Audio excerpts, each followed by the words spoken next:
Pradana Purusheshwaraya Namaha. Pradana Purusheshwaraya Namaha is name number 20. So name number 20 is an amazing story. I had not learned or not heard, not that I heard a lot of these stories that we are referring to in the Vishnu Sahasranamam. I was learning this for the first time. This story is also one of the stories that I learned for the first time. And what is the story? It takes us back to the great Mahabharata war. It takes us back to their wanderings, the Pandavas wandering in the forest. And this particular story relates to Bhima. And what does Bhima do? Bhima, as you know, during the forest wandering, he gets married to Hidimbi, the Rakshasi, right? Rakshasa. And there they get, Bhima's son is called Gadotkaja. Gadotkaja. Gadotkaja was really tall, great person. It, becomes a great warrior. When he becomes 20, he had completed 20 years the moment he was born, which is a peculiarity of, the Rakshasa clan. The conversation progresses and they see them, and now the Pandavas are with Gadotkaja and Hidimbi, and Dharmaraja says, hey Krishna, I want you to help us in getting Gadotkaja married. And Krishna says, yes, it is preordained. I will tell you what is going to happen. He says, look, when I killed Narakasura, do you remember when I killed all those demons, Mura, Narakasura, all these people? Mura was one of them who was killed by me in that war. And his daughter, Kamakantaka was the name, Kamakantaka was the name of that daughter. She fought really very bravely with me, with Krishna, that is. And Krishna says, she even made me fall down. She made me fall down. I was going to kill her with my Sudarshana Chakra. At the time, Devi, she was a worshipper of Devi, my Yogamaya. And Yogamaya is called my sister because she was the seventh born, right? You remember the origin of Krishna. Krishna is 8, 7 is who? Yogamaya. Then, so he says, Yogamaya is called my sister. She appealed to me that I should not kill her devotee. Therefore, I left the girl. The girl then surrendered to me, and she's really beautiful and strong. She is the girl whom Gadotkaja should marry. But there is a condition that this girl has laid down. And what is this condition? This condition, right? This condition is amazing that she's put.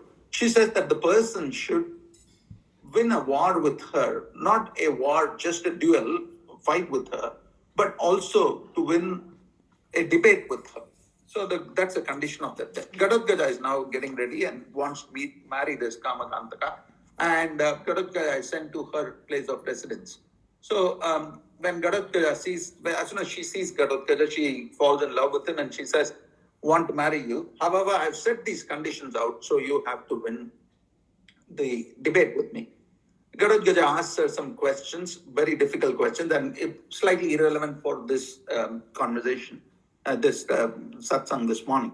So the Gadotkaja wins the debate. Suffice to say that he wins the debate. And he also wins the duel with her. He also is able to defeat her in the war, which is a great feat because, she is also exceptionally strong.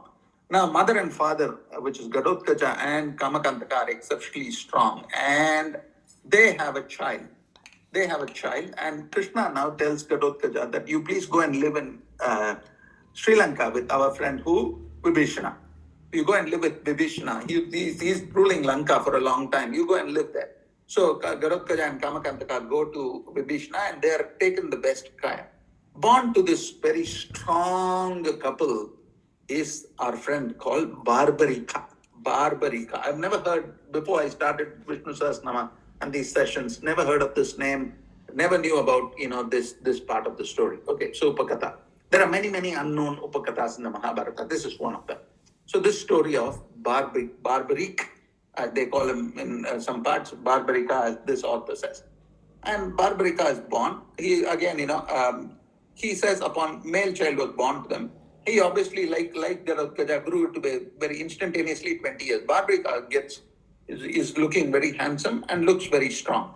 Barbarika wanted to attain, look at his desire, wants to attain immense power and seeks the advice of his father. Gadotkaja immediately says, look, let's go to Dwaraka and talk to Krishna. So he takes them to Krishna and appeals to Krishna to help his child. And immediately Krishna says, look, considering your lineage, lineage and how your mothers worshipped the Devi, you please offer worship to 9 Kalika Devis, Navakalis. And he directs him to go to Navakali and prays in a place called Gupta Kshetra on the seashore. The boy immediately decided to go there. And, Krishna immediately gave him the title Shuridaya, meaning the good-hearted. So he is a very good-hearted person. He follows what Krishna says and he goes and worships the Navakalis and he does immense tapas, immense. And they appear before him and they ask him to follow certain processes, rituals, prayers, etc. And he completely does that, like Dhruva's prayer, where he knew nothing for 6 months. Likewise, Bharati prays for long to worship the Devi. And he is now blessed with power. He's blessed with power. What was the blessing that he got? He had a blessing which said, there was virtually nobody on the earth that he could not conquer. That was the blessing that Barbaric gets. Amazing story. So he gets the blessing that he'll be the strongest on earth and that he could virtually beat anybody in a war, right? So he gets the power. So Barbaric then continues his life and he lives there peacefully. He doesn't go and fight because he's a good-hearted person. No need for him to fight. During the for Pandava's later forest stay, the 13 years, they are roaming around the forest one day, and Bhima comes to a water tank, and Bhima wants to drink water, and he is not a he puts his feet in the water. This is not the Yaksha story. Bhima drinks water, and at that point in time, Barbaric gets very offended. He challenges him for a fight, and Barbaric Bhima says, "I'm Bhima. I'm going to drink this water," and he fights. Barbaric says you can't drink this water without cleaning yourself, blah, blah, blah. Anyway, long fight ensures. And what happens there? Bhima is really almost killed by Barbaric. Barbaric almost beats Bhima to death. And he's just going to do the last thing. I throw Bhima into this, carry him and throw him into the lake. At that point in time, Lord Mahadeva intervenes and says, "Hey, Barbaric, don't do all this. This is your grandfather. He is Gadotkaja, your father's father." And so Barbaric's now reunited with them and they're happy. Now that's happened now. So I've so far told you the story of Gadotkaja and his wife, and then told you about the story of Barbaric's birth and Barbaric's boon that he is the strongest on earth at that point in time. Now time for the war. Fast forward, Mahabharata is coming. In the Mahabharata war, before the start of the war, Duryodhana asks all his warriors and says, "Tell me about your strength and how long do you need to finish the Pandavas?" Each of the warriors gives a few days, says, "I can do it this way." Bhishma, Drona, Kripa, Karna, everybody brags about themselves. That is reported to King Yudhishthira, and Yudhishthira is a bit unsettled, and he also wants to do that. And says so. Therefore, Yudhishthira calls his brothers and says, "How long will you be able to do this? How long will you be able?" So he says to his warriors, and Arjuna. Is now called. Arjuna is the first person that Dharmaraja asks him, "Still, how long do you need to destroy their army on your own strength?" And Arjuna replies, "Krishna willing, I could do it in a day," said Arjuna mildly. So Krishna willing, I could do it in a day. At that point in time, as I said, the war is, during the war, all of the relatives assembled prior to the war. Gadotkaja and Barbaric are there. And he says, Gadotkaja says, "You still need a day. And that with Krishna's grace." And he addresses Arjuna. And he says to Dharmaraja, "With respect to all, including my own grandfather and the even greater Arjuna, all of you please do not fight. I will finish the Kaurava army in 1 hour." 1 hour? Did you mean to say that, said Lord Krishna? And Barbaric says, "Yes. And I will destroy each of them within an hour. And this is the highlight. And I don't need your help either," he says to Krishna. He says, "I don't need your help either." At that point in time, just as he finishes his speech, the Sudarshana Chakra comes there and his head is chopped off. Now, imagine the state of the Pandavas. They thought they had the strongest person on their side. And in a minute, he's chopped off. And it's their grandchild. So they are very, Dharmaraja, Bhima particularly, is crying, all that. And everybody was dumbfounded. And the Gadadgata is also crying. And he says to Krishna, Krishna, my master, what did you do to my son? And there comes Kali Devi, Durga Devi comes and says, all of you don't lose heart. This barbaric was an yaksha.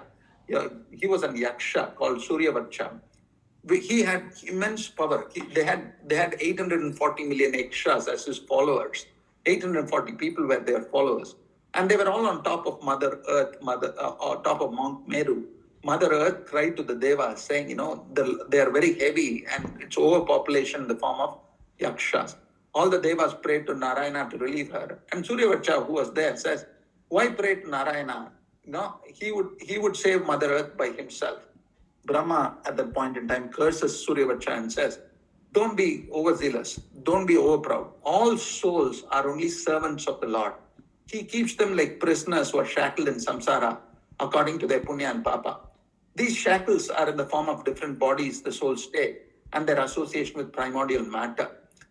The bonded prisoner can be released of the bonds only by the Lord. The bonded prisoner can be released only by the Lord. The bond is at his control. We are all bonded. Where is the sense in your saying that you don't need Narayana? At that point in time, Suryavacha, the youngster, argues with Brahma, and Brahma curses him, saying, you're going to be born as a demon and you will be killed by Krishna. That is the story of Barbaric. Now, Barbaric, they are very offended, the Pandavas are very offended, and Krishna preserves Barbaric's head, and the head speaks to him, says, look, you did not allow me to participate in the war, but allow me the privilege of watching this war, watching this Mahabharata war. And Barbaric is given the head. It is said that Barbaric is allowed, his head watches the war. And when he watches the war, what does Barbaric see? He sees that every person on both sides who's fighting is only Krishna. All the warriors are releasing arrows, not by themselves, but by Krishna's grace. And Barbaric sees that. Then he realizes now that everybody is Krishna only, it's only Krishna Mayam. And as Brahma said, he's the controller. He's the controller of all of us. He is the control. We are held with shackles. We are prisoners who are held in shackles. And this, the only Pradana, the primordial connection I said, and he is called Pradana Purusheshwaraha. This Krishna, he is this ultimate, as Guruji said this morning, the Virata Purusha, he's called as Krishna. Above Brahma, Vishnu, Maheshwara, Guruji said, this was Guruji's words. And he is that Pradana Purusheshwara, worthy of being called Pradana Purusheshwaraya Namaha. So we chant the name Om Pradana Purusheshwaraya Namaha. The Pradana Purusheshwaraya Namaha is who? Krishna. And where does this Krishna say? And particularly men who are proud, police officers, etc. 12 churna mustaches, right? And if you looked at the ancients, the keeping of mustache wasn't a tradition. They'd either keep a mustache and a beard, but just not only one mustache. There's only one who's eligible, as Mirabai says, when the saint says he won't see her because he sees only men. Mira says, what are you talking about? There is only one man in the world, and that is my master Krishna. Everybody else is female. So we see the Lord with mustache, Krishna. Tankiji, you can show that. And that is none other than the Lord Parthasarathi residing in Triplicane, and as mustache with his big mustache. That is Parthasarathi, Krishna we talked about at this episode. There you see him with his Shanka, not Chakra. He is the Sarathi, so he doesn't have, as Krishna had in the Mahabharata war, no Sudarshana Chakra. So that is the chanting of the name Pradana Purusheshwaraya Namaha. What is the Phalastuti? The Phalastuti will feel pleasant, cool where you are, and also help us to realize that we cannot do things by ourselves, and we need the Lord's grace. A long story, it's taken over 10 minutes. Take away the story of barbaric pride, like we had the lutenist as well. So today's theme was around pride. Lutenist was proud that the Lord was talking to him. He needed the Guru's grace. Similarly, barbaric said he could do things on his own behalf. Lord established that he is the Pradana Purusheshwara